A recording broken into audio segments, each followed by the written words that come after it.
Hello students, hello learners. Welcome to the online platform of Chetan Bharat Learning.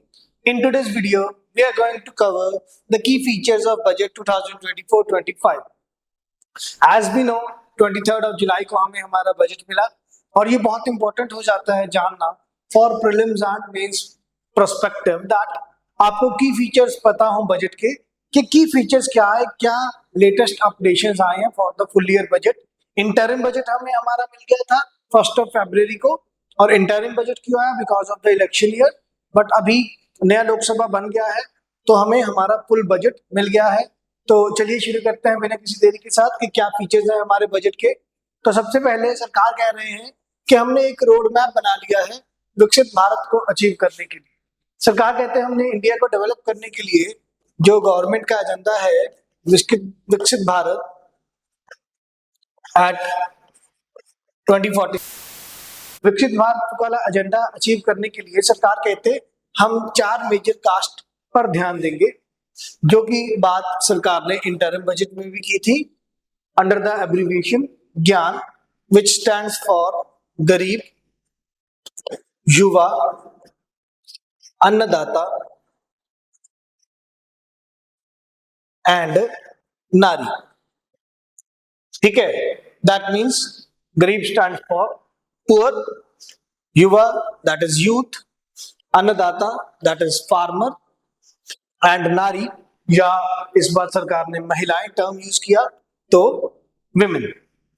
Alright, तो we have ज्ञान abbreviation that is गरीब, युवा, अन्नदाता and नारी. Easily याद करने के लिए सरकार कहते हैं 4 मेजर कास्ट हैं जिन पर हम ध्यान देंगे. फिर इसके बाद सरकार कहते हैं 4 मेजर थीम्स हैं हमारे बजट के. सरकार कहते हैं हमने एम्प्लॉयमेंट की तरफ बहुत ज्यादा, हमने स्किलिंग की तरफ बहुत ज्यादा ध्यान दिया, हमने एमएसएमईज को डेवलप करने के लिए that is micro small and medium enterprises, तो micro small and medium enterprises को डेवलप करने के लिए हमने अच्छा ध्यान दिया है और मिडिल क्लास के अपलिफ्टमेंट के लिए हमने अच्छा ध्यान दिया है. तो वन बाय वन इनको डिस्कस करते हैं. देखिए, सरकार कहते हैं कि हमने अपना विकसित भारत का एजेंडा अचीव करने के लिए 9 प्रायोरिटीज सेगमेंट में डिवाइड अप कर लिया है.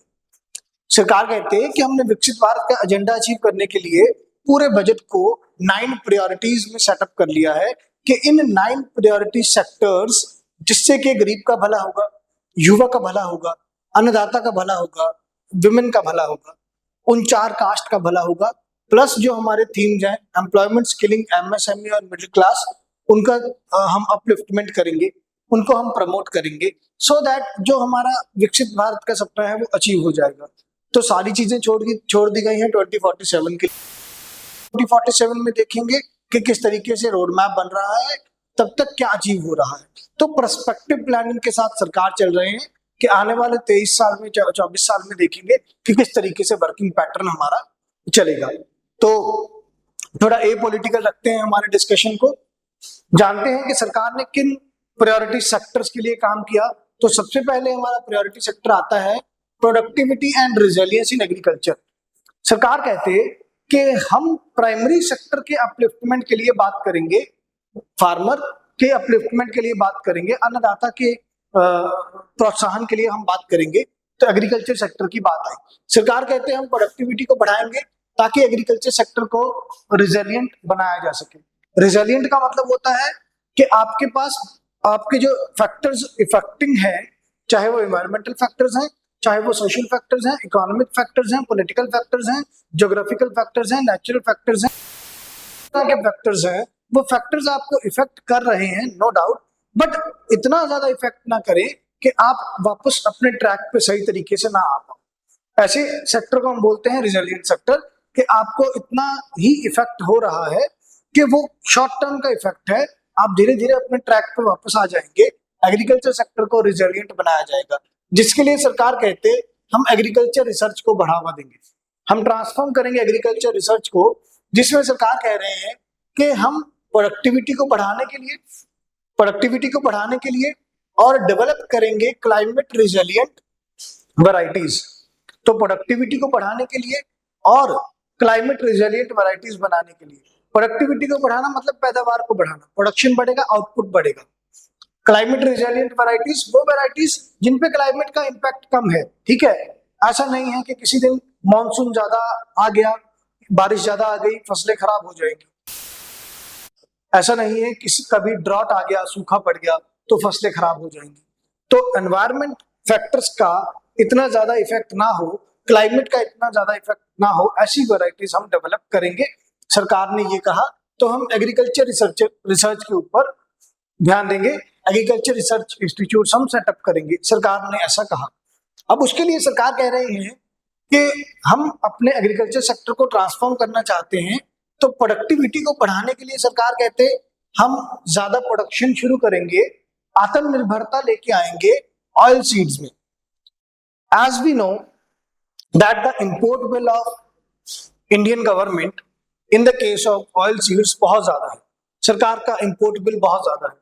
तो हमने अपना ऑयल सीड्स का इंपोर्ट बिल कम करना है, तो उसका प्रोडक्टिविटी, उसका प्रोडक्शन हम इंडिया में ज्यादा शुरू करें, आत्मनिर्भर बनाएं इंडिया को ऑयल सीड्स के केस में। तो कैसे? ऑयल सीड्स जैसे कि में soybean and sunflower, in oil seeds का प्रोडक्टिविटी हम इंडिया में इंक्रीज करेंगे।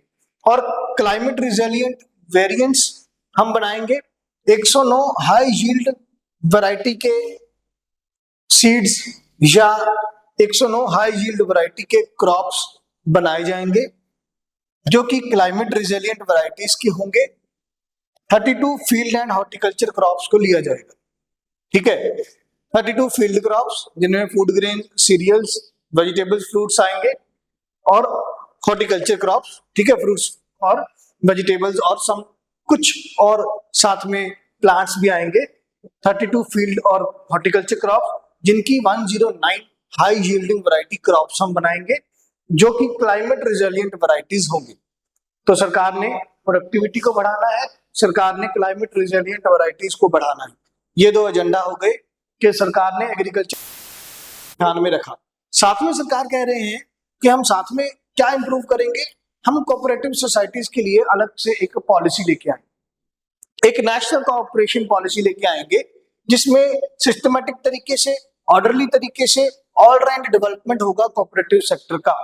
सरकार कहते हैं कि अभी इस कमिंग जो हमारा फाइनेंशियल ईयर चल रहा है, इसमें हम एक नया कोऑपरेशन पॉलिसी लेके आएंगे जिसके चलते हम सिस्टमेटिक, दैट मींस एक फॉर्मल तरीके से जो सरकार के सिस्टम के अंडर होके काम कर सके, orderly step by step working होगा, ठीक है, किसी भी तरह का ओवरलैपिंग नहीं होगा, और ऑल राउंड, ठीक है, एक ऑल राउंड डेवलपमेंट होगा कोऑपरेटिव सेक्टर का। अब वो चाहे कोऑपरेटिव वो प्राइमरी एग्रीकल्चर कोऑपरेटिव है, या चाहे वो स्टेट कोऑपरेटिव है, अर्बन कोऑपरेटिव है, ठीक है, या वो आपके पास शॉर्ट टर्म के लिए कोऑपरेटिव है या लॉन्ग टर्म के लिए कोऑपरेटिव है, किसी भी तरह का कोऑपरेटिव सेक्टर है, डेवलप करेंगे सो दैट फार्मर्स को हेल्प मिल सके। साथ ही में सरकार कहते हैं उन कोऑपरेटिव्स को डेवलप करके हमें फायदा क्या होगा, हम और ज्यादा ऑर्गेनाइजेशन सेट करेंगे एफपीओज के, कोऑपरेटिव्स के, और नए नए स्टार्टअप्स लगाएंगे वेजिटेबल सप्लाई चेन को प्रमोट करने के लिए, जिससे कि कलेक्शन, स्टोरेज और मार्केटिंग फैसिलिटीज को प्रमोट किया जाएगा, ठीक है। सरकार कह रहे हैं हम कलेक्शन, स्टोरेज और मार्केटिंग फैसिलिटीज को प्रमोट करना चाहते हैं। एफपीओज, कोऑपरेटिव्स की हेल्प से सरकार वेजिटेबल सप्लाई चेन को सही करेंगे ताकि कलेक्शन, स्टोरेज और मार्केटिंग फैसिलिटीज प्रोवाइड की जाए, ठीक है। हम लास्ट ईयर से देख रहे हैं जो हमारे टॉप क्रॉप्स हैं, that is tomato, onion and potato. Tomato, onion and potato जो हमारे टॉप क्रॉप्स हैं, इन टॉप क्रॉप के प्राइसेस, ठीक है, ये बहुत ज्यादा फ्लक्चुएट हो रहे हैं, आम इंसान को दिक्कत आ रही है। तो सरकार कहते हैं कि हम इन टॉप क्रॉप्स के लिए जो वेजिटेबल क्रॉप्स हैं हमारे, उनका कलेक्शन अच्छे से हो, उनका स्टोरेज अच्छे से हो और उनकी मार्केटिंग अच्छे से हो। इसके लिए हम डिफरेंट वेजिटेबल सप्लाई चेन की फैसिलिटीज प्रोवाइड करेंगे, FPOs, that is farmer and producer organisations, और कोऑपरेटिव्स की हेल्प से। अब फार्मर और प्रोड्यूसर ऑर्गेनाइजेशन और कोऑपरेटिव्स में डिफरेंस है। कोऑपरेटिव्स जो हैं वो कोऑपरेटिव सोसाइटीज एक्ट में अपना रजिस्ट्रेशन करवाते हैं, एफपीओज कंपनीज एक्ट में रजिस्ट्रेशन कराते हैं, बस यही डिफरेंस है। वर्किंग पैटर्न इनका सेम है, मिलजुल के काम करना है, सहकार से समृद्धि, कोऑपरेटिव्स का डेवलपमेंट करना है। लास्ट ईयर के बजट में हमें ये टैगलाइन मिला था, सहकार से समृद्धि, कोऑपरेशन के साथ काम करेंगे और प्रोस्पेरिटी गेन करेंगे। ठीक है, तो ये कुछ पॉइंट्स हैं एग्रीकल्चर से रिलेटेड कि एग्रीकल्चर में हम प्रोडक्टिविटी को और वैरायटीज को कैसे प्रमोट करेंगे। इसके अलावा और क्या पॉइंट्स आए एग्रीकल्चर के लिए? सरकार कहते हैं हम नेचुरल फार्मिंग को प्रमोट करेंगे, सरकार कहते हैं हम नेचुरल फार्मिंग को प्रमोट करेंगे। ठीक है, अंडर पीएम प्रणाम, ये हमें लास्ट ईयर के बजट में मिल गया था 2023-24 के बजट में। तब उन्होंने कहा था कि आने वाले 3 साल में हम 1 करोड़ फार्मर्स को नेचुरल फार्मिंग के अंडर लेंगे। तो अब 1 साल बीत गया है, तो सरकार कहते हैं आने वाले 2 साल में हम 1 करोड़ फार्मर्स को नेचुरल फार्मिंग के अंडर लेंगे। तो साथ ही में हम उनको सर्टिफिकेट्स प्रोवाइड करेंगे, सर्टिफिकेट प्रोवाइड करेंगे भैया कि ये फार्मर ने पूरी नेचुरल तरीके से अपनी फसल उगाई है। और सरकार कहते हैं हम उनकी ब्रांडिंग भी करेंगे, हम उनसे फसल उठाएंगे, अपना मार्का लगाएंगे, भारत ब्रांड का नाम लगाएंगे, बेचेंगे, फार्मर को भी हेल्प मिलेगा, उनका प्रोडक्ट इजीली सेल होगा। ठीक, और सरकार कहते हैं 10,000 need based bio input resource centres बनाए जाएंगे। इसकी भी बात 2023 थी। सरकार कहते कि हम नेचुरल फार्मिंग को प्रमोट करने के लिए bio inputs, biotic inputs, not your chemical inputs, उसके लिए 10,000 need based bio input resource centre develop किए जाएंगे नेचुरल फार्मिंग को प्रमोट करने के लिए। ठीक है, आफ्टर दैट श्रिम्प प्रोडक्शन की बात हुई अंडर पीएम मत्स्य संपदा योजना।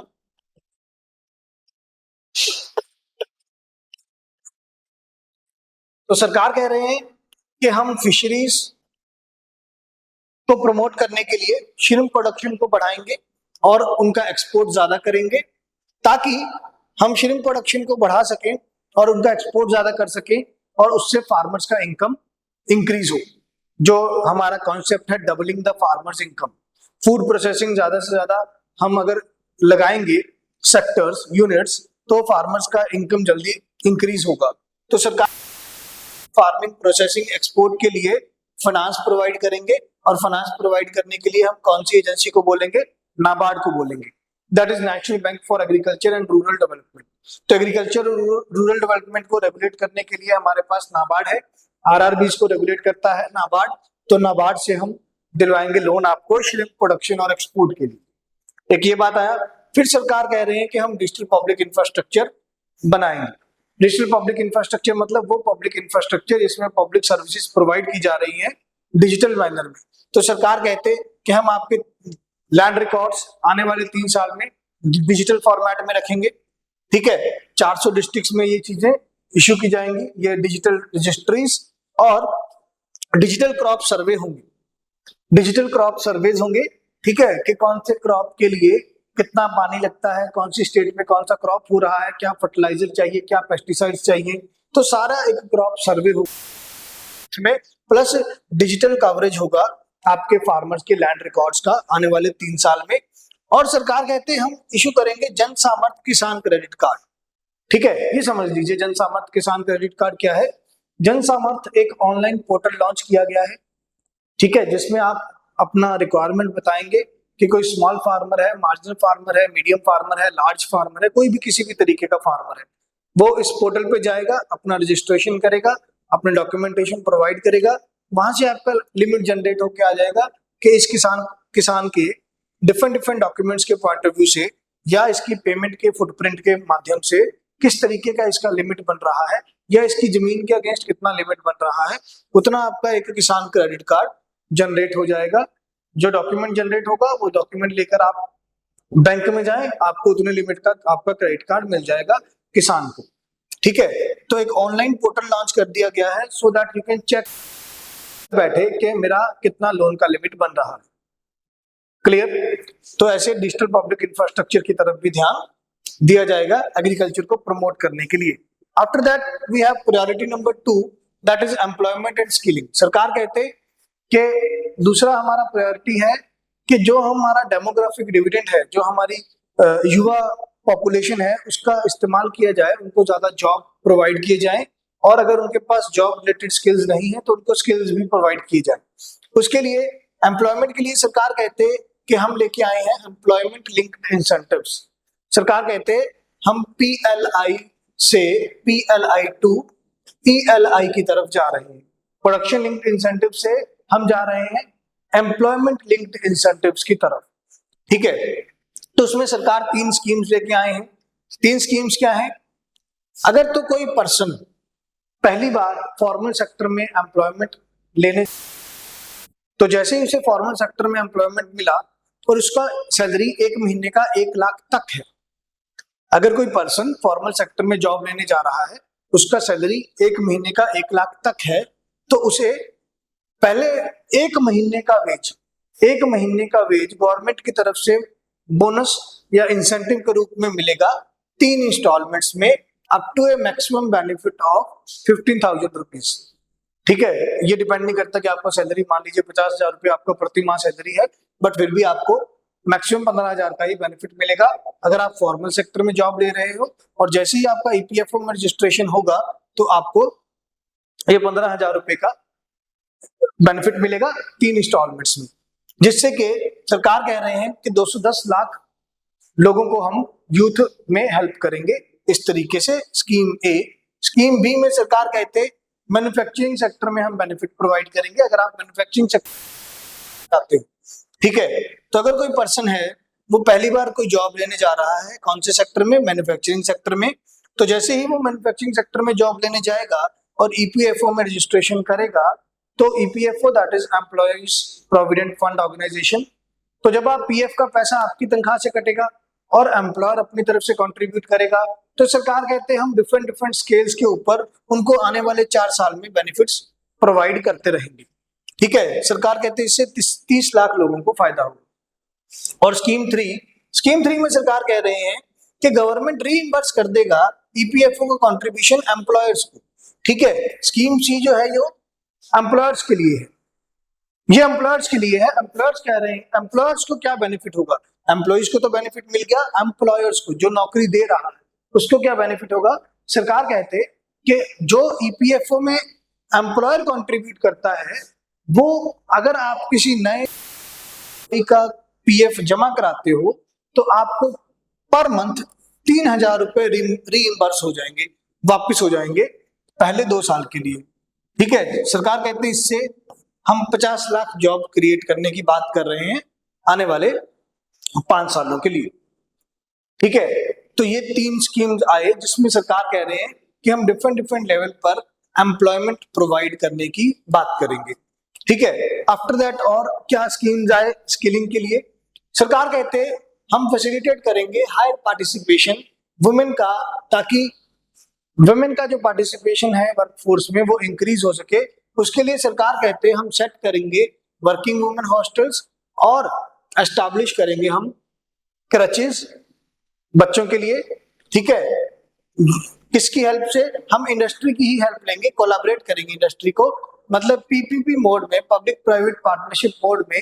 सरकार कहते हैं वर्कर्स का वर्कफोर्स में, वुमेन वर्कर्स का वर्कफोर्स में कंट्रीब्यूशन बढ़ाने के लिए ट्राई करेंगे कि वो ज्यादा से ज्यादा इन्वॉल्व हो सके, वर्कफोर्स का पार्ट बन सके, तो वर्किंग वुमेन हॉस्टल बनाएंगे, क्रचेस बना के देंगे। फिर सरकार कहते एक मॉडल स्किल डेवलपमेंट लोन लेके आएंगे। अगर आपको स्किल सीखना है तो आप स्किल सीखने के लिए कहीं एडमिशन लेने जाते हो, स्किल सीखने के लिए कोई स्किल कोर्स लेने जाते हो, तो वो पढ़ाई करने के लिए हम आपको 7.5 लाख रुपए तक का लोन देंगे। ठीक है, इसको बोला गया, रिवैम्प किया गया मॉडल स्किल लोन स्कीम को। ठीक है, ये मॉडल स्किल लोन स्कीम 2015 में आया था, तब तक इसका वैल्यू 1.5 लाख था। इस बार इसको रिवैम्प कर दिया गया, अब इसका वैल्यू 7.5 लाख कर दिया कि अगर आप कोई स्किल सीखना चाहते हैं तो स्किल सीखने के लिए आप किसी कोर्स में एडमिशन लोगे तो 7.5 आपको लोन ले सकते हो। सरकार कहते हैं हर साल 25,000 स्टूडेंट को इससे फायदा होगा। और जो स्किल की बजाय कहीं और स्टडी करना चाहते हैं, तो कोई स्टूडेंट अगर हायर एजुकेशन में स्टडी करना चाहता है डोमेस्टिक इंस्टीट्यूट्स में, मतलब इंडिया के ही इंस्टीट्यूट्स में, तो उसको 10 लाख रुपए तक का सरकार इजी लोन प्रोवाइड करेंगे। इसमें सरकार कहते 1 लाख ई वाउचर बांटेंगे, 1 लाख ई वाउचर बांटेंगे, ऑनलाइन वाउचर्स बांटेंगे। 1 लाख स्टूडेंट ये 10-10 लाख रुपए के लोन अवेल करा सकते हैं, प्लस इंटरेस्ट सबवेंशन मिलेगा 3% का, मतलब आपको मार्केट रेट ऑफ इंटरेस्ट से 3% कम पे ये लोन मिलेगा। अगर मार्केट में एजुकेशन लोन का प्राइस चल रहा है 12%, तो इस स्कीम के तहत आपको लोन मिलेगा 9%। That is interest subvention scheme. ठीक है, इसके बाद सरकार कह रहे हैं कि स्किल इंडिया मिशन को प्रमोट करने के लिए 20 लाख यूथ को आने स्किलफुल बनाने के लिए 1000 इंडस्ट्रियल ट्रेनिंग इंस्टीट्यूट्स को अपग्रेड किया जाएगा टेक्निकल हब में। ज्यादा टेक्नोलॉजी वाले इक्विपमेंट्स और इंस्ट्रूमेंट्स प्रोवाइड किए जाएंगे 1000 आईटीआईज में आने वाले 5 साल में, ताकि उनमें ज्यादा अरेंजमेंट प्रोवाइड हो सके, ज्यादा टेक्निकल तरीके से पढ़ाई की जा सके और आउटकम ओरिएंटेशन हो। बच्चा स्किल सीख के ही बाहर निकले आईटीआई से, ऐसे नहीं है कि नाम का डिग्री लिया। ठीक है, हमें पता है कि 2020 कोविड में हमने ऑनलाइन क्लासेस लगाई, ओपन बुक टेस्ट दिए। ठीक है, इतना ओपन बुक टेस्ट दिया कि अब बुक ओपन करने को मन ही नहीं करता। तो सरकार कहते हैं कि आपको रिजल्ट मिलना चाहिए। ऐसा नहीं है कि स्किल सीखने आ गए, स्किल ही नहीं सीख रहे हैं, तो ये कैसे चलेगा। ठीक है, एडमिशन ले लिया, पढ़ाई हो नहीं रही है, स्किल सीख नहीं रहे हैं, जॉब नहीं मिलेगी। सबसे पहले तो ये जरूरी है ना कि जॉब पाना आसान है, मुश्किल है। तुम जॉब ले लोगे इजीली, बट जॉब करोगे कैसे। तो जॉब करने के स्किल्स होने चाहिए तुम्हारे पास। तो वो आउटकम ओरिएंटेशन के साथ तुम्हारी पढ़ाई कराई जाएगी और कोर्स का कंटेंट ऐसे डिजाइन किया जाएगा कि इस टाइम पे जो इंडस्ट्री में स्किल्स की नीड है वही स्किल्स तुम्हें सिखाए जाएंगे। So this is for employment and skilling. इसके बाद प्रायोरिटी नंबर 3 आता है हमारे पास, that is inclusive human resource development and social justice. अब बहुत टाइम के बाद सोशल जस्टिस की बात हुई। पिछले कुछ सालों से हमें बहुत ज्यादा सोशल इनजस्टिस देखने को मिला, चाहे वो किसी ट्राइबल के साथ हो रहा हो या किसी और सेक्शन ऑफ सोसाइटी के साथ हो रहा हो। तो सोशल जस्टिस के लिए सरकार ने बात की। ठीक है, प्लस ह्यूमन रिसोर्स डेवलपमेंट की बात की। ठीक है, अब ह्यूमन रिसोर्स का भी डेवलपमेंट करना है इंक्लूसिव ग्रोथ के लिए, और सोशल जस्टिस प्रोवाइड करना है, सोसाइटी को जस्टिस प्रोवाइड करना है। ठीक है, एक इनइक्वालिटी चल रही थी कि नॉर्थ वेस्ट इंडिया अच्छे से प्रमोट हो जाता है, सेंट्रल इंडिया अच्छे से प्रमोट हो जाता है, साउथ इंडिया अच्छे से प्रमोट हो जाता है, रह जाता है ईस्ट इंडिया और नॉर्थ ईस्ट इंडिया। तो सरकार कहते हैं हम लेके आएंगे एक मिशन पूर्वोदय, जिसमें हम पूर्व side, that is east side of India को प्रमोट करेंगे। ईस्ट साइड ऑफ इंडिया को प्रमोट करने के लिए सरकार कहते हैं हम स्लोगन बना रहे हैं, विकास भी विरासत भी, विकास भी विरासत भी। ठीक है, डेवलपमेंट भी होगा और हमारा विरासत, जो हमारा हेरिटेज है, जो हमारा कल्चर है, उसको भी हम मेंटेन करके चलेंगे। ठीक है, बहुत सारे ऐसे सिटीज जो एंशियंट या मेडिवल लेवल पर इंपॉर्टेंट है हमारे लिए, हम उनका भी रीडेवलपमेंट करेंगे। तो पूर्वोदय, इसमें सरकार ने 5 स्टेट्स लिए हैं, that is Bihar, West Bengal, Odisha and Andhra Pradesh. Bihar, Jharkhand, West Bengal, Odisha and Andhra Pradesh, इन 5 स्टेट्स को एक मिशन में डाल दिया पूर्वोदय। हमने इनको डेवलप करना है, जिसमें सरकार कहते हैं कि बोध गया में एक इंडस्ट्रियल नोड डेवलप किया जाएगा, एक इंडस्ट्रियल नोड डेवलप किया जाएगा अमृतसर कोलकाता इंडस्ट्रियल कॉरिडोर में, अमृतसर कोलकाता इंडस्ट्रियल कॉरिडोर में। ठीक है, अब 2 चीजें जाननी है, इंडस्ट्रियल कॉरिडोर क्या होता है और इंडस्ट्रियल नोड क्या होता है। इंडस्ट्रियल कॉरिडोर क्या है, मान लीजिए ये आपका नेशनल हाईवे है अमृतसर कोलकाता का। ठीक है, चलो वैसे मैप के अकॉर्डिंग मुझे इसका शेप अलग रखना चाहिए था। मैप के अकॉर्डिंग मान लीजिए मेरा ये शेप आएगा। ठीक है, ये पंजाब हो गया जी, ये वेस्ट बंगाल हो गया आपका, तो हमारा ये शेप आ गया। अब यहाँ पे ये नेशनल हाईवे है या मेरा जीटी रोड है, बहुत सारा जमीन आसपास का इस हाईवे का बैरन रहता है। तो उस बैरन लैंड पे एग्रीकल्चर तुम कर नहीं सकते, तो वहां पे एटलीस्ट इंडस्ट्रीज बना सकते हो, तो वहां पे इंडस्ट्रियल हब्स बना लो। तो पूरा हाईवे एक कॉरिडोर लगेगा कि जैसे हम कॉरिडोर में से निकल रहे हैं, बरामदे में से निकल रहे हैं, आसपास इंडस्ट्रीज है। तो एक इंडस्ट्रियल कॉरिडोर का कॉन्सेप्ट आया था, ये कॉन्सेप्ट आ गया था 2011 में न्यू मैन्युफैक्चरिंग पॉलिसी के साथ। कंसेप्ट आ गया था 2011 में न्यू मैन्युफैक्चरिंग पॉलिसी के साथ। इसका नाम था तब NIMZ, national investment and manufacturing zones. National investment and manufacturing zones industrial corridor का कॉन्सेप्ट आया था। अब सरकार कहते हैं कि हम इसमें बनाएंगे इंडस्ट्रियल नोड्स। इंडस्ट्रियल नोड्स क्या है? एक ऐसा सेंटर जहां पे ट्रेड को प्रमोट किया जा सके। इंडस्ट्री में तो प्रोडक्शन प्रमोट होएगा, मैन्युफैक्चरिंग प्रमोट होएगा। इंडस्ट्रियल नोड जहां पे ट्रेड प्रमोट होगा, वहां स्टोरेज फैसिलिटीज होंगे, वेयर हाउसिंग फैसिलिटीज होंगे, पैकेजिंग फैसिलिटीज होंगे, लॉजिस्टिक सेंटर्स होंगे। तो बीच बीच में हमें कुछ कुछ नोड्स चाहिए जहां पे ट्रेडिंग हो सके, स्टोर किया जा सके माल को, वेयर हाउस किया जा सके, ट्रांसपोर्टेशन प्रोवाइड हो, पैकेजिंग प्रोवाइड हो। तो ऐसे पूरे इंडस्ट्रियल कॉरिडोर में छोटे छोटे नोड्स बनाए जाएंगे ट्रेड को प्रमोट करने के लिए। ठीक है, हमने मैन्युफैक्चरिंग कर लिया, अब मैन्युफैक्चरिंग से हम ट्रेड प्रमोट करें, उसके लिए इंडस्ट्रियल नोड सेटअप किए जाएंगे। तो पूर्वोदया में हमने कहा अमृतसर कोलकाता इंडस्ट्रियल कॉरिडोर में, बोध गया में हमने डेवलप करना है इंडस्ट्रियल नोड। ठीक है, इसके बाद सरकार कहते कि ह्यूमन रिसोर्स डेवलपमेंट के लिए 3 लाख करोड़ से भी ज्यादा हमने स्कीम्स प्रोवाइड किए in amount for women and girls. ठीक है, फॉर वुमेन एंड इसके लिए सरकार कहते हैं हमने 3 लाख करोड़ से भी ज्यादा के स्कीम्स प्रोवाइड किए हैं। फिर सरकार कह रहे हैं कि ट्राइबल डेवलपमेंट के लिए, ट्राइबल लोगों के डेवलपमेंट के लिए एक नया स्कीम लाएंगे, प्रधानमंत्री जनजातीय उन्नत ग्राम अभियान। ठीक है, तो पीएम पैकेज में प्रधानमंत्री के स्कीम्स वाले पैकेज में 3 स्कीम्स हमने पढ़े एम्प्लॉयमेंट में, स्कीम ए, स्कीम बी, स्कीम सी। स्कीम ए में हमने पढ़ा था वो फर्स्ट टाइम एम्प्लॉय को 15,000 रुपए तक का बेनिफिट मिलेगा। स्कीम बी में मैन्युफैक्चरिंग में हो तुम तो तुम्हें ईपीएफओ का बेनिफिट मिलेगा, और स्कीम 3 में एम्प्लॉयर को बेनिफिट मिलेगा 3,000 रुपए प्रति महीना ईपीएफओ का रीइंबर्समेंट आ जाएगा जो एम्प्लॉयर ने कंट्रीब्यूट किया। तो ये चौथा स्कीम। पीएम पैकेज में कौन कौन से स्कीम्स आए हैं ये आपको याद रखने हैं, आंसर में कोट करेंगे। तो प्रधानमंत्री जनजातीय उन्नत ग्राम अभियान, अब विलेज लेवल पर हम डेवलप करना चाहते हैं ट्राइब्स को।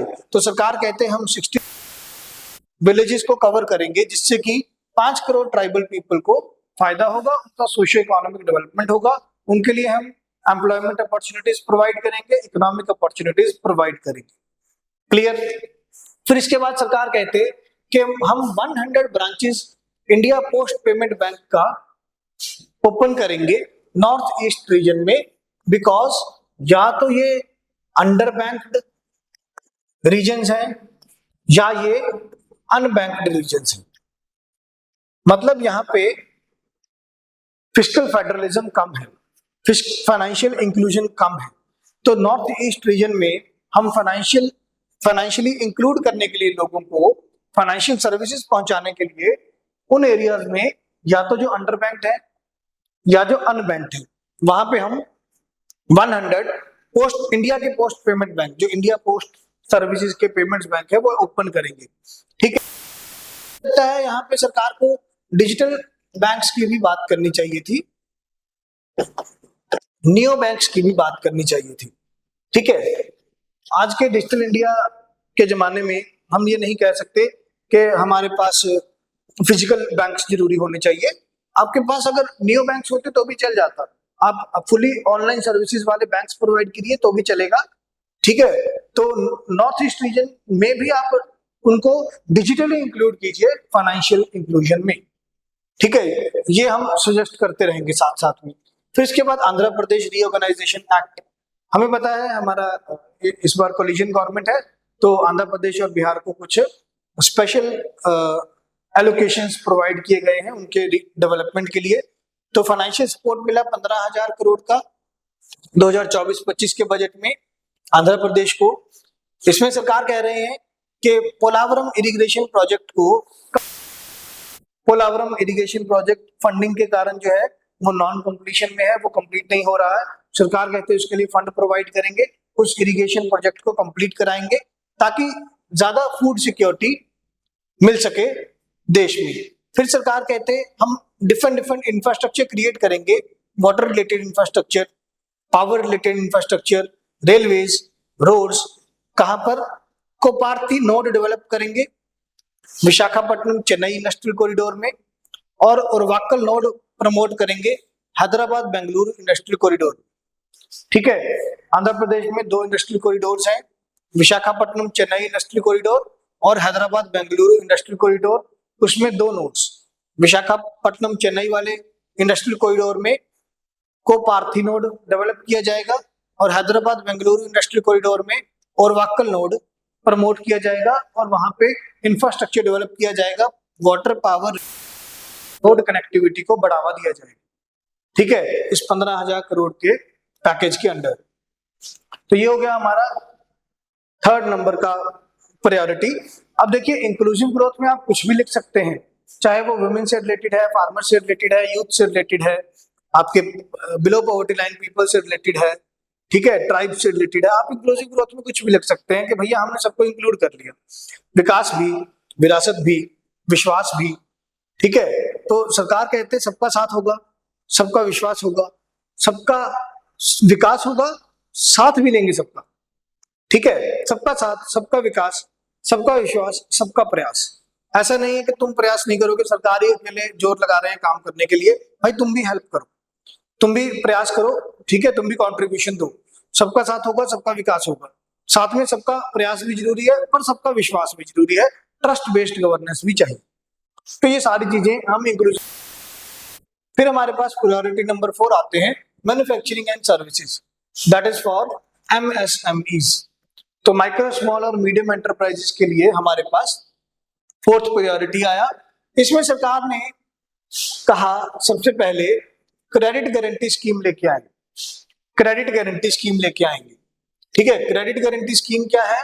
आपको कोलेटरल फ्री लोन मिल जाएगा, आपको अलग से कोई सिक्योरिटी गिरवी नहीं रखना पड़ेगा, कोलेटरल फ्री लोन मिल जाएगा। सरकार आपके बिहाफ पर गारंटी दे देंगे बैंक को कि आप इस MSME वालों को लोन दे दीजिए।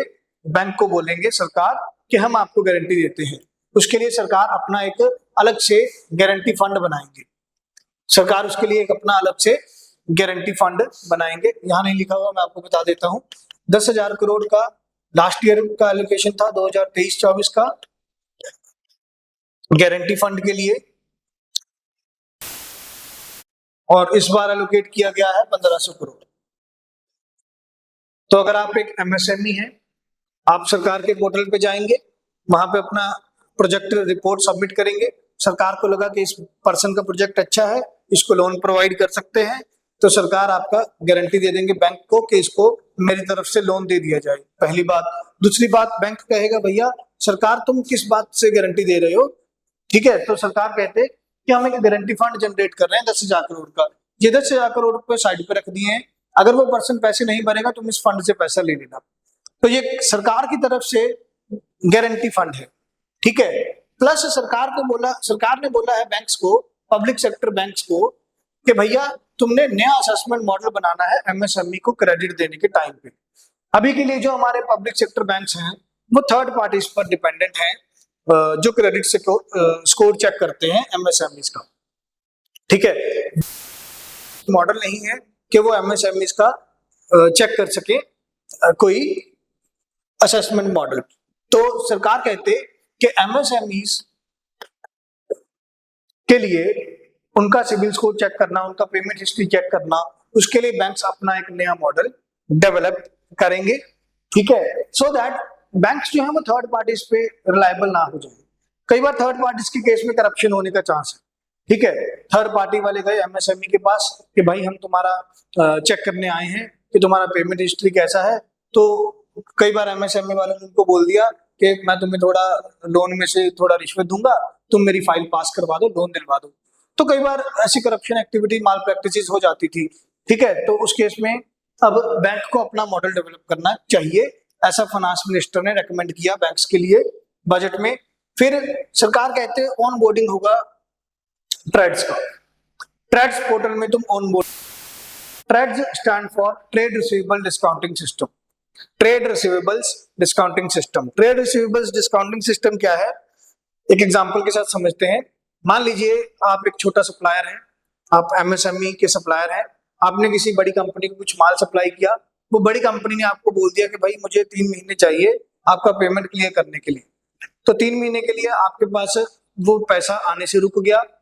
आपने उनको एक बिल दे दिया बना के कि हाँ जी हमने आपसे इतना पैसा लेना है, तो वो आपके ट्रेड रिसीवेबल्स बन गए कि आपने उनके साथ व्यापार किया और उनसे अभी पैसा लेना पेंडिंग है, ट्रेड रिसीवेबल्स। ठीक है, तो सरकार ने एक डिजिटल पोर्टल लॉन्च किया है ट्रेड रिसीवेबल्स डिस्काउंटिंग सिस्टम के नाम पर। आप यहाँ पे जाएं, यहाँ पे बहुत सारे फाइनेंशियल इंटरमीडियरीज बैठे हैं, वहां पे अपना बिल अपलोड करें कि भाई मेरा ये बिल है, मैंने वो फलानी कंपनी से पेमेंट लेना है, 3 महीने बाद आएगा, तो मुझे बताओ आप कितना डिस्काउंटिंग चार्जेस काट के मुझे मेरा। ठीक है, तो एमएसएमई वालों का थोड़ा डिस्काउंटिंग चार्जेस काट के उनको 3 महीने पहले ही पेमेंट मिल जाएगा, जिससे उनका वर्किंग कैपिटल चलता रहे। ठीक है, तो अब ऑन बोर्डिंग होगा ट्रेड्स पोर्टल में, ये अच्छा हो गया एमएसएमईज के लिए। ठीक है, आपको इसके बाद एक डिटेल वीडियो मिलेगा, सारे प्रायोरिटीज को 1 बाय 1 डिस्कस करेंगे। 2024-25 के प्रायोरिटीज उनको हम कंपेयर करेंगे 2023-24 के साथ, तो एक अच्छा डिटेल्ड वीडियो भी हम प्रायोरिटी वाइज बनाएंगे। ठीक है, अभी के लिए हम सिर्फ की फीचर्स जान लेते हैं, क्या चेंजेस आए हैं, क्या नए फीचर्स आए हैं, डिटेल्ड वीडियो भी आपको मिलेगा। ठीक है, आफ्टर दैट सरकार ने मुद्रा लोन का लिमिट बढ़ा दिया है, 10 लाख से 20 लाख कर दिया है तरुण कैटेगरी में। तरुण कैटेगरी में सरकार ने 10 लाख से लोन का लिमिट बढ़ाकर 20 लाख कर दिया है। अगर आप एमएसएमई हैं और आपने मुद्रा स्कीम के अंडर लोन लिया, मुद्रा स्कीम आया 2014-15 में, ठीक है, जिसमें आपको कैसे लोन मिलता था, दैट इज शिशु, किशोर एंड तरुण, ये 3 लिमिट्स थे लोन के। शिशु स्कीम में आपको अप टू 50,000 का लोन मिलेगा, किशोर में आपको अप टू 5 लाख का लोन मिलेगा,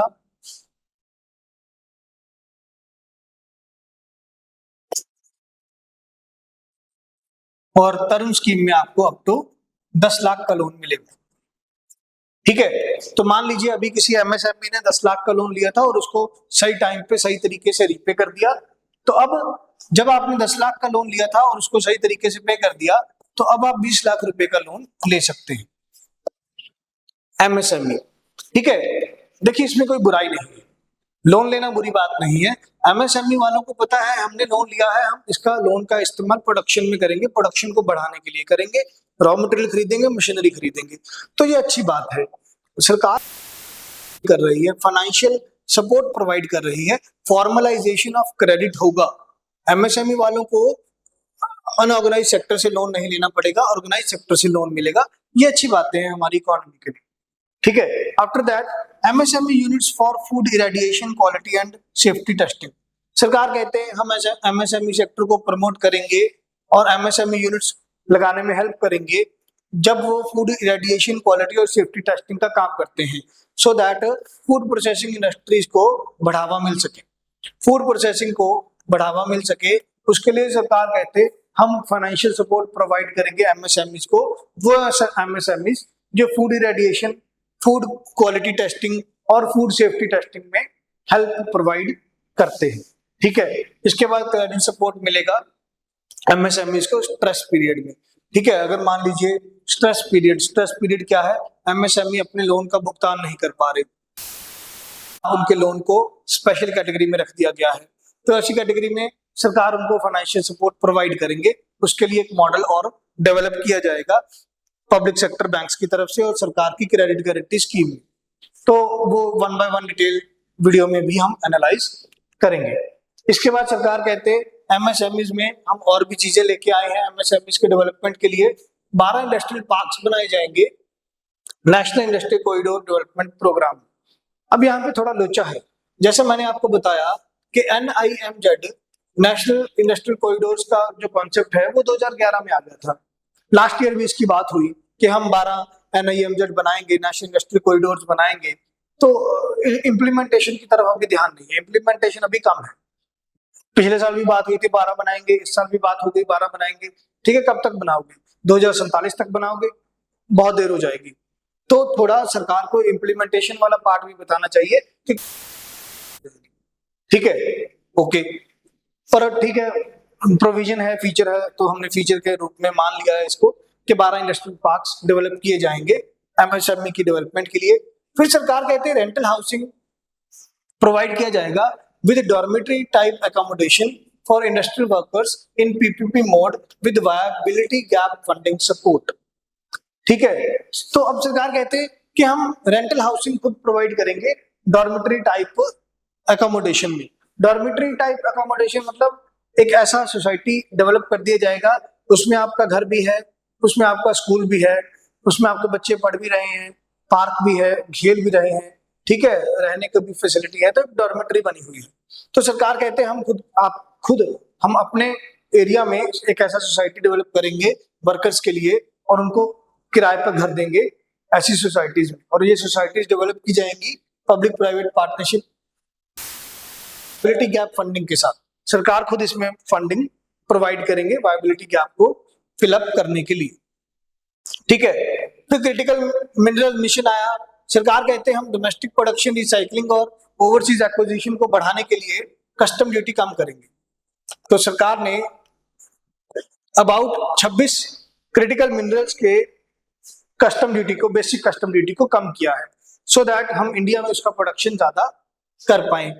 फिर सरकार कहते हैं हम जो एग्जिस्टिंग ट्रिब्यूनल्स हैं और एग्जिस्टिंग एपेलेट ट्रिब्यूनल्स हैं उनको स्ट्रेंथन अप करेंगे, उनको ज्यादा रूल्स एंड रेगुलेशन से प्रोवाइड करेंगे, सो दैट जो प्रेजेंट इंसॉल्वेंसी रेजोल्यूशन प्रोसेस है वो फास्ट हो सके, वो स्पीडी प्रोसेस हो सके, ठीक है, ज्यादा दिन ना लग जाए आपके एमएसएमईज को इंसॉल्वेंसी से निकलने में, ठीक है। ये बहुत ज्यादा जरूरी हो जाता है हमारे लिए कि आपका ईज ऑफ डूइंग बिजनेस के साथ साथ ईज ऑफ एग्जिट भी हो।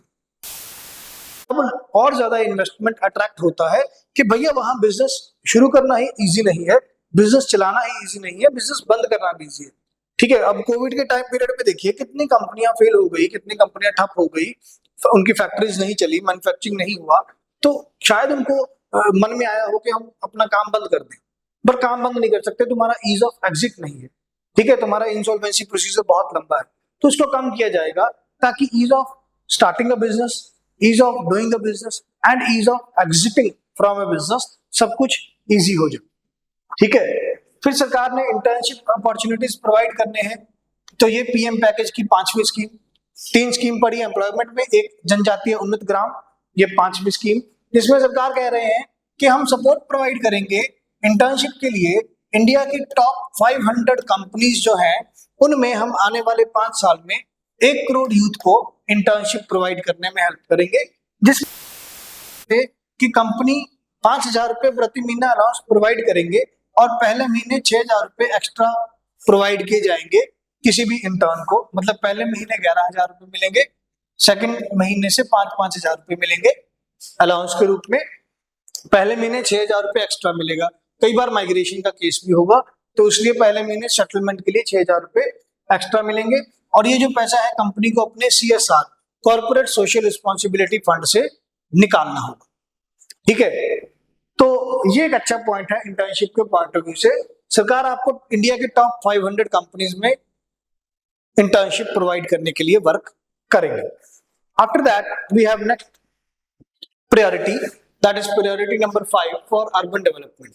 इसमें भी हम यही पढ़ेंगे, स्कीम्स वही हैं, सारे पुराने स्कीम्स हैं, पिछले साल भी आए थे, उन्हें कैरी फॉरवर्ड किया गया है, जैसे कि स्टाम्प ड्यूटी, ठीक है। स्टाम्प ड्यूटी क्या होता है, जो लैंड परचेज करने के ऊपर या लैंड रजिस्ट्री के टाइम पे लिया जाता है, ठीक है। जब लैंड परचेज करने पे या प्रॉपर्टी परचेज करने पे जब हम रजिस्ट्री कराएंगे तो रजिस्ट्री कराने के टाइम पे जो टैक्स लिया जाता है दैट इज स्टाम्प ड्यूटी, ठीक है। तो सरकार कहते हैं हम एनकरेज करेंगे अपने स्टेट्स को, उनको बोलेंगे भैया तुम स्टाम्प ड्यूटी कम कर दो, और स्पेशली उस केस में जब कोई वुमेन प्रॉपर्टी परचेज कर रही है, तो जब कोई women section of society property purchase कर रहे हैं तो आप उससे कम स्टाम्प ड्यूटी लो, ठीक है। ऑब्वियसली स्टेट्स ऐसा मानेंगे नहीं, स्टेट्स कहेंगे कि भैया हमारा रेवेन्यू कम हो रहा है, तो उसमें दिक्कत है। अभी स्ट्रीट मार्केट्स, सरकार कहते हैं हम 100 वीकली हाट्स, जो स्ट्रीट मंडीज होते हैं, वेजिटेबल मंडी, फ्रूट मंडी, ठीक है, अलग अलग सेक्टर वाइज जो लगते हैं, तो ऐसे सरकार कहते हैं हम अपनी तरफ से 100 वीकली स्ट्रीट मंडीज लगाएंगे उन हब्स, फूड हब्स में सिलेक्टेड सिटीज के।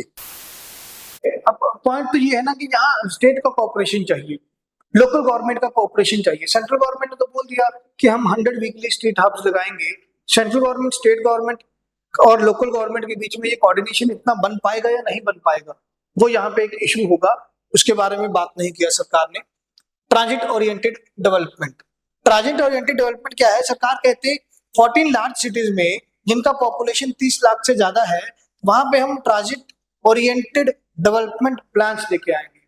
ट्रांजिट ओरिएंटेड डेवलपमेंट प्लान क्या है कि बहुत बार ट्रांसपोर्टेशन में दिक्कत आती है और ट्रैफिक का सामना करना पड़ता है, बहुत ही ज्यादा पीक आवर्स में बहुत ज्यादा ट्रैफिक का सामना करना पड़ता है। तो एक शहरों में कोई सोसाइटी या कोई लोकेलिटी ऐसे डेवलप किया जाएगा कि घर भी पास, दफ्तर भी पास, स्कूल भी पास बच्चों का, मॉल भी पास है, पार्क भी पास है, का जो ट्रांजिट का टाइम पीरियड है वो कम हो जाए, ठीक है, पेट्रोल कंजम्पशन कम हो जाए। अब यहाँ पे सरकार को ही चाहिए, जैसे मान लीजिए हम चंडीगढ़ की बात करते हैं, चंडीगढ़ में बहुत ज्यादा ट्रैफिक हो जाता है जब भी सरकारी स्कूलों की छुट्टी होती है या किसी भी स्कूलों की छुट्टी होती है, ठीक है। तो सरकार को चाहिए कि एक पर्टिकुलर सेक्टर में, जो एक लाइन में एक सेक्टर जा रहे हैं, तो उनका एक टाइम अलग कर दे, ठीक है। मान लीजिए नॉर्मल टाइम है 7 से 12, तो एक एक सेक्टर में आप सब 7:45 से 12:15 टाइम कर दे, 15 मिनट टाइम बढ़ा दें इनका। दूसरे सेक्टर में आप 7:15 से 12:15 कर दे, उनका 15 मिनट टाइम आगे कर दे, तो टाइम मैनेजमेंट होगा। ये प्लान शुरू करने के लिए कोई ना कोई तो बेस तुम्हें बनाना होगा ना, वो बेस नहीं डिफाइन किया कि कैसे हम ट्रांजिट ओरिएंटेड प्लान बनाएंगे। तो थोड़ा ये सेक्टर मुझे लगा कि जहां सरकार ने बोल दिया कि ऐसा करेंगे ऐसा करेंगे, बट एक एक्चुअल गाइडलाइन नहीं प्रोवाइड किया है हमें। फिर इसके बाद वाटर मैनेजमेंट, ठीक है। हमारे पास पता है जल जीवन मिशन चल रहा है, जल जीवन मिशन चल रहा है पिछले 2 साल के बजट पर। सरकार कहते हैं हम वाटर सप्लाई को प्रमोट करेंगे, सीवेज ट्रीटमेंट लेके आएंगे, सॉलिड वेस्ट मैनेजमेंट के प्रोजेक्ट लगाए जाएंगे 100 लार्ज सिटीज में बैंकेबल प्रोजेक्ट्स के साथ। बस बात वही है कि इस सेक्टर में, अर्बन सेक्टर में बातें ज्यादा चल रही हैं, वर्क अभी इतना नहीं हो रहा। और as we know that 66% of our GDP, 66% हमारा जीडीपी आ रहा है अर्बन सेक्टर से, अर्बन एरियाज से। तो अर्बन एरिया का डेवलपमेंट बहुत ज्यादा जरूरी है, बट बातें ज्यादा है, काम थोड़ा अभी डिलेड फॉर्मेट में है, इंप्लीमेंटेशन में प्रॉब्लम्स है। तो ये हमारे पास कुछ चीजें थी अर्बन डेवलपमेंट को लेके। फिर सरकार ने कुछ फाइनेंशियल सपोर्ट प्रोवाइड करना है हाउसिंग नीड्स को लेकर। प्रधानमंत्री अर्बन आवास योजना 2.0, प्रधानमंत्री आवास योजना को रिवैम्प के 10 लाख करोड़ रुपए प्रोवाइड किए गए आने वाले 5 साल के लिए, फॉर 5 ईयर्स। 5 साल के लिए 10 लाख करोड़ रुपए प्रोवाइड किए गए। सरकार कहते हम इस अर्बन योजना के अंडर, प्रधानमंत्री अर्बन आवास योजना के अंडर अफोर्डेबल हाउसेस बनाकर देंगे पुअर या मिडिल क्लास फैमिलीज के लिए। कितने टारगेट पॉपुलेशन कवर करना है? 1 करोड़ पॉपुलेशन कवर करना है, ठीक है। तो अफोर्डेबल हाउसिंग स्कीम है ये, अफोर्डेबल हाउसेस बनाकर देंगे। और दूसरा सरकार कह रहे हैं कि हम रेगुलेट करेंगे, रेगुलेशंस लेके आएंगे ट्रांसपेरेंट रेंटल हाउसिंग मार्केट्स के लिए। ट्रांसपेरेंट मार्केट्स बनाए जाएंगे जहां पे सरकार रेंटल हाउसेस प्रोवाइड करेंगे। बात तो ये है ना कि रेगुलेशन तो तब करोगे जब वो हमारे पास फॉर्मलाइजेशन होगा, ठीक है। कितनी ऐसी प्रॉपर्टी है जहां पे सरकार आपको रेंटल अकोमोडेशन प्रोवाइड कर सकते हैं, तो आपकी प्रॉपर्टी है वो तो प्राइवेट प्रॉपर्टी है, ठीक है। तो जो रेंटल अकोमोडेशन के लिए आती है, तो सरकार को पहले फॉर्मलाइजेशन लेके आना होगा, उनकी लैंड रजिस्ट्रीज करनी होगी, लैंड रिकॉर्ड जानने होंगे, प्रॉपर्टी डिटेल्स जानने होंगे, फिर जाके उनको रेगुलेट करेंगे, फिर वहां पे ट्रांसपेरेंसी आएगी रेंटल सिस्टम में। तो फॉर्मलाइजेशन की तरफ पहले ध्यान देना चाहिए, रेगुलेट तो बाद में अपने आप कर लेंगे। तो यहाँ पे थोड़ा सरकार को ध्यान देना चाहिए। ये हमारा priority number 5, that is urban sector. After that we have priority number 6, energy security. Energy को सिक्योर करना है प्लस ट्रांजिशन भी करना है एनर्जी का। हमें non renewable sources of energy से रिन्यूएबल सोर्सेज ऑफ एनर्जी की तरफ शिफ्ट होना है, ठीक है। तो पहला इनिशिएटिव लेके आए हम न्यूक्लियर एनर्जी के लिए। सरकार कहते हैं हम न्यूक्लियर एनर्जी में शिफ्ट होंगे, तो भारत स्मॉल रिएक्टर्स डेवलप किए जाएंगे, प्राइवेट इन्वेस्टमेंट को प्रमोट किया जाएगा ताकि रिसर्च एंड डेवलपमेंट हो। Bharat small modular, private investment को अट्रैक्ट किया जाएगा एनर्जी सिक्योरिटी में, एनर्जी ट्रांजिशन में। फिर सरकार कहते हैं energy audit, financial support provide किया जाएगा ताकि जो micro small and medium enterprises हैं वो एनर्जी ट्रांजिशन जा सके, वो एनर्जी का जो इस्तेमाल कर रहे हैं वो भी नॉन रिन्यूएबल एनर्जी को छोड़कर रिन्यूएबल एनर्जी की सोर्सेज की तरफ जा सके। उसके लिए सरकार कहते हैं हम ऑडिट करेंगे, फाइनेंशियल सपोर्ट प्रोवाइड करेंगे, और कुछ 60 क्लस्टर्स में सरकार कहते हम इन फैसिलिटेट करेंगे investment grade energy audit, and next phase में हम इसको 100 क्लस्टर्स में एक्सपैंड कर देंगे। मतलब सरकार कहते हैं कि आने वाले कुछ साल में हम 60 क्लस्टर्स में फंडिंग प्रोवाइड करेंगे ताकि जो एमएसएमईज वाले हैं वो ये एनर्जी ऑडिट में आ जाएं और वो ट्रांजिशन हो जाए नॉन रिन्यूएबल एनर्जी से रिन्यूएबल एनर्जी की तरफ, और कुछ टाइम में वो क्लस्टर्स का नंबर 60 से 100 कर देंगे। फिर सरकार कह रहे हैं कि एनर्जी को सिक्योर करने के लिए करना बहुत जरूरी है, तो पंप स्टोरेज फैसिलिटीज बनाए जाएंगे रिन्यूएबल एनर्जी को स्टोर करने के लिए अच्छे से, और एयूएससी थर्मल प्लांट्स, ठीक है, जो गवर्नमेंट की तरफ से सिस्टमैटिकली इंपॉर्टेंट थर्मल प्लांट्स हैं उनको डेवलप किया जाएगा जॉइंट वेंचर की तरफ से, एनटीपीसी और भेल, that is national thermal power corporation and Bharat heavy electricals limited. ये दो सरकार की कंपनियां हैं, ये एक जॉइंट वेंचर लेके आएंगी और सेटअप करेंगी 800 मेगावाट का एक कमर्शियल प्लांट जिसमें एयूएससी थर्मल पावर जनरेट होगा, ठीक है, एनर्जी सिक्योरिटी के पॉइंट ऑफ व्यू से। फिर इसके बाद पिछले साल के बजट में हमें इंटरिम बजट में हमें मिला था, पिछले साल के बजट में नहीं, इंटरिम बजट में हमें मिला था प्रधानमंत्री सूर्य घर मुफ्त बिजली योजना, जिसमें आप रूफटॉप सोलराइजेशन करेंगे तो आपको 300 यूनिट फ्री बिजली। सरकार कहते हैं हम 1 करोड़ लोगों को फ्री इलेक्ट्रिसिटी प्रोवाइड करेंगे, 1 करोड़ लोगों को बेनिफिट प्रोवाइड करेंगे, और 1.28 करोड़ लोगों ने रजिस्ट्रेशन करवा लिया है अपना। मतलब 1.2 करोड़ लोग कह रहे हैं कि भाई हमें रूफटॉप सोलराइजेशन लगाना है, और 300 यूनिट फ्री बिजली के मिल रहे हैं उन लोगों को जिन्होंने रूफटॉप सोलराइजेशन करवा लिया इस प्रधानमंत्री सूर्य घर बिजली योजना के अंदर। Clear? After that 7th priority list, that is infrastructure. Infrastructure के लिए सरकार ने इस बार एलोकेट किया capital expenditure 11,11,111 crore. As we know India में 11 को थोड़ा शगुन वाला नंबर माना जाता है, ठीक है, 1100 रुपए, 11,000 रुपए, तो ऐसे ही सरकार कहते हैं कि हम थोड़ा शगुन वाला नंबर रखेंगे, 11,11,111 करोड़, जो कि 3.4% ऑफ जीडीपी है। That is very good.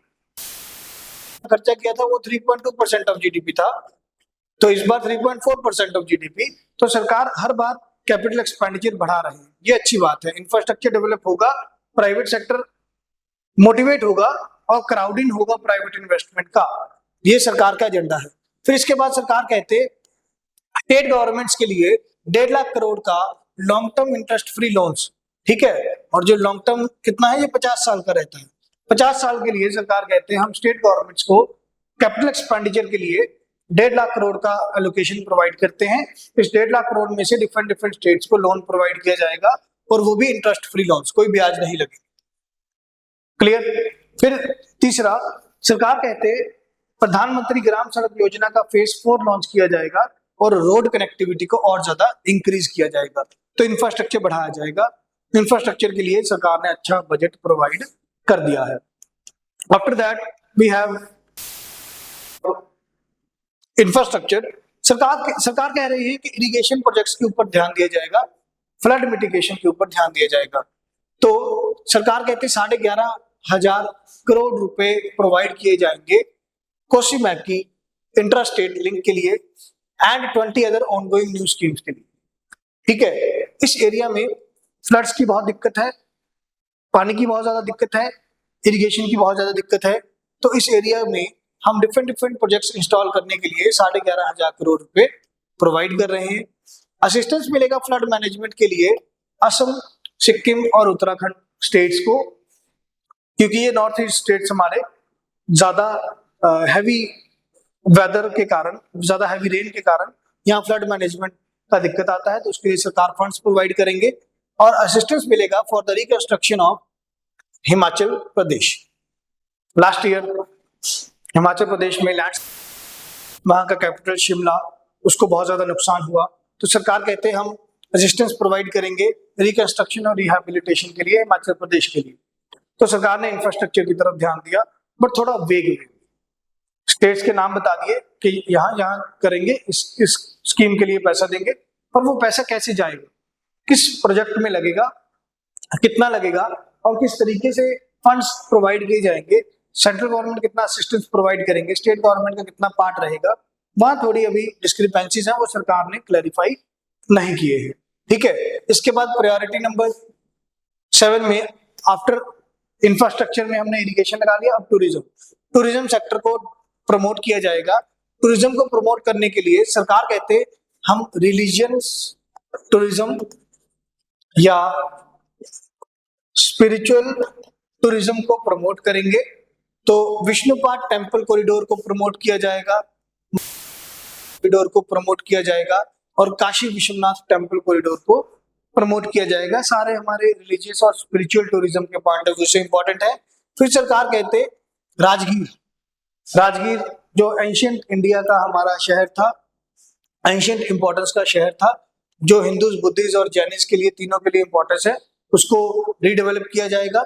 फिर नालंदा यूनिवर्सिटी को रीडेवलप किया जाएगा। और ओडिशा में जो सीनिक ब्यूटी है, टेम्पल्स हैं, मॉन्यूमेंट्स हैं या क्राफ्टमैनशिप है, वाइल्ड लाइफ सेंचुरीज है, नेचुरल लैंडस्केप्स हैं, उन सबको प्रमोट किया जाएगा। तो टूरिज्म सेक्टर में सरकार कहते हम काम करेंगे उसी बेसिस पर, दैट इज विकास भी विरासत भी। हेरिटेज को भी डेवलप किया जाएगा, कल्चर को भी डेवलप किया जाएगा और जो हमारी विरासत है, दैट इज हमारा कल्चरल इनहेरिटेंस, उसको प्रमोट करते हुए हम रिलीजियस और स्पिरिचुअल टूरिज्म को भी बढ़ावा देंगे। Next we have priority number 8 for innovation, research and development.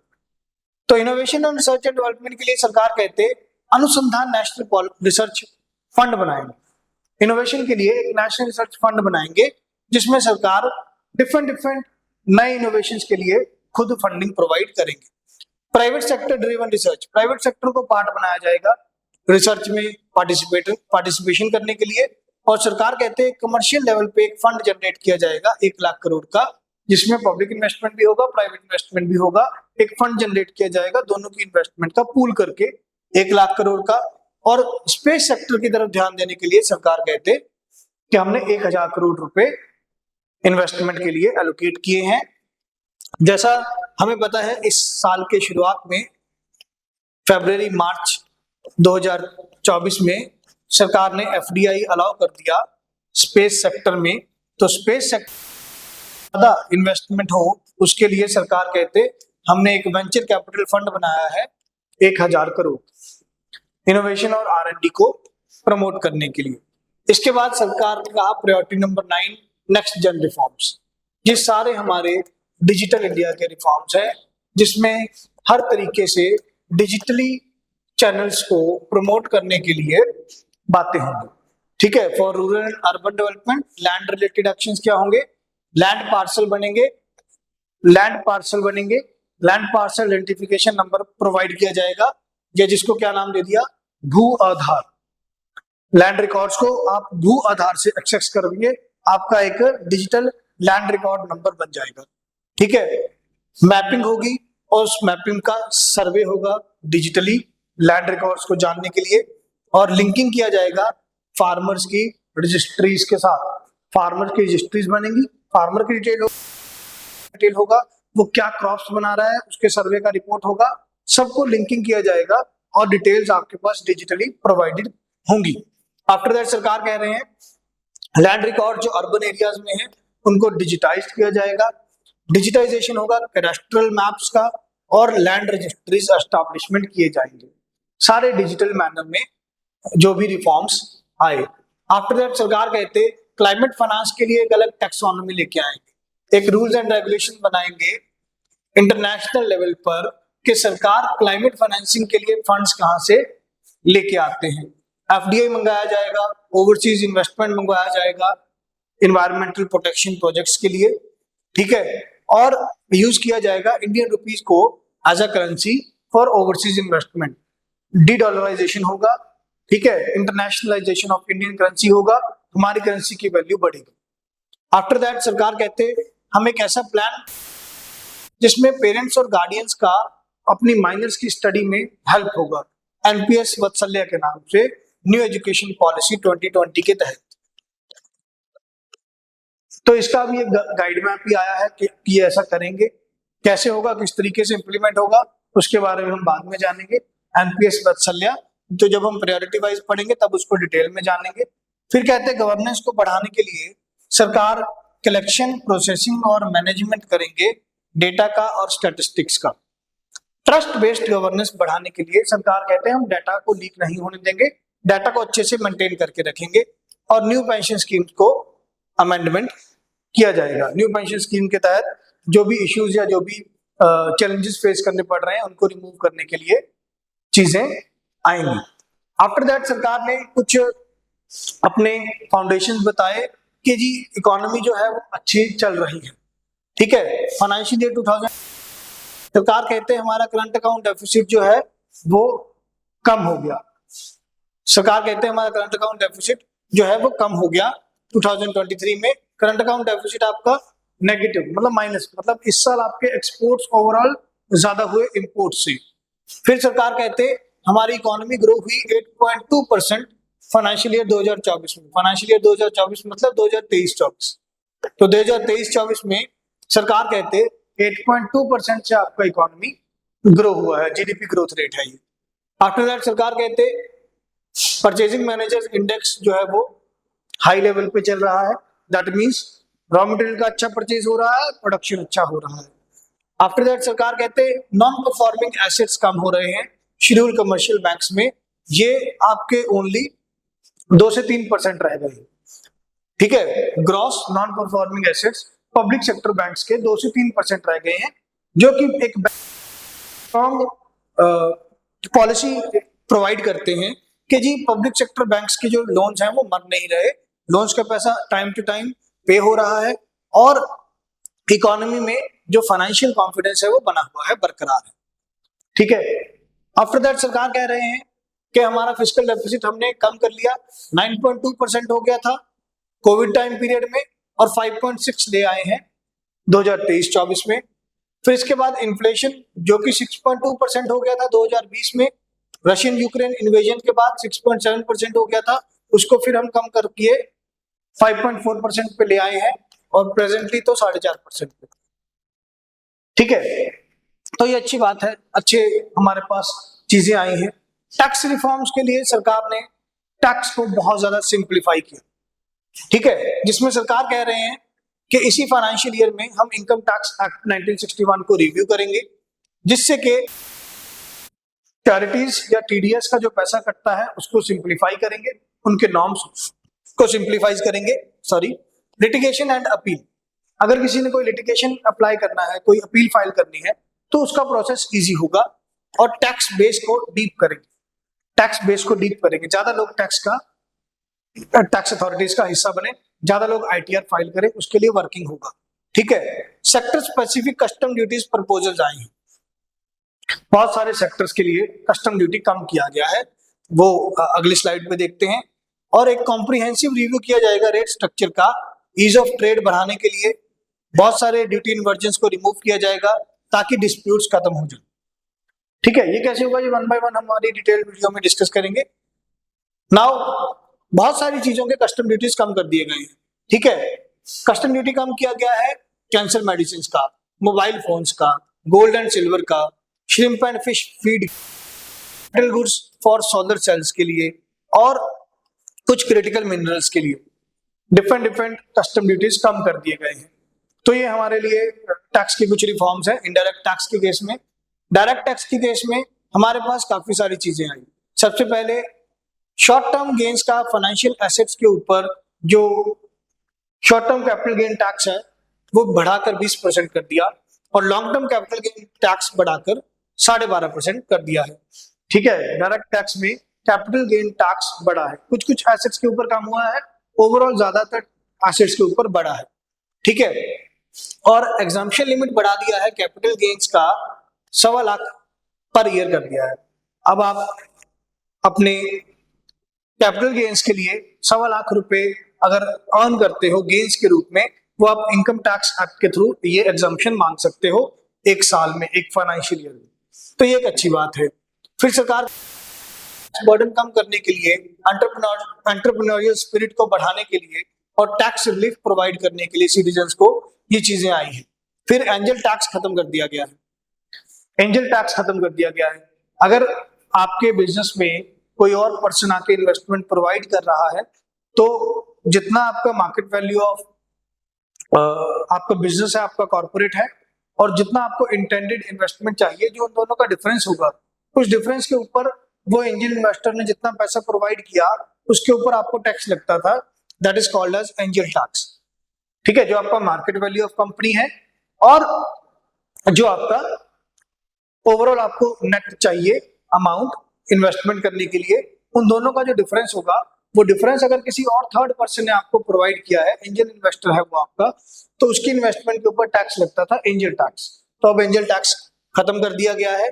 ठीक है, सिंपलर टैक्स रिजीम आ गया है। डोमेस्टिक क्रूज ऑपरेट करते हो और सेफ हार्बर रेट्स, ठीक है, जो हार्बर रेट्स हैं रॉ डायमंड्स को सेल परचेज करने के लिए, वो कम किए गए हैं। कॉर्पोरेट टैक्स रेट कम कर दिया गया है, 40% से 35% कर दिया गया है। कंपनीज के इनकम के ऊपर लगने वाला टैक्स कम हो गया है 40 से 35%। फिर आता है new tax regime, personal income tax. 3 lakh तक कोई टैक्स नहीं है, 3 से 7 लाख तक 5% टैक्स, 7 से 10 लाख तक 10% टैक्स, 10 से 12 लाख तक 15% टैक्स, 12 से 15 लाख पर 20% टैक्स, और मोर देन 15 लाख की अगर इनकम है आपकी ईयरली, तो 30% टैक्स। ठीक है, तो टैक्स स्लैब्स इंक्रीज कर दिए गए हैं।